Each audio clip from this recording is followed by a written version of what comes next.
ನಂದಿವಾಹನ ನಾಗಭೂಷಣ ದೋಷ ದೋಷ ನಾಶ ವಿನಾಶನ ಸೃಷ್ಟಿಕಾರಣ ನಷ್ಟಹಾರಣ ತಮೋರಜೋ సత్వగుణ విమోచన మాఘమాసమున కృష్ణపక్షమున చతుర్దశి నడి జామురాతిరిన మహాలింగమే ఉద్భవించెనట. బ్రహ్మ విష్ణువుల అహం అనిగెనట. సృష్టికి మూలం నీవని తెలిసి సాగిలబడి నీ మహిమకు మొక్కే అదే మహాశివరాత్రి వెలిసెనట.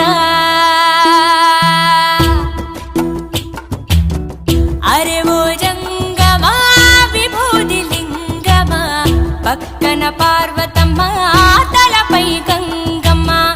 అరే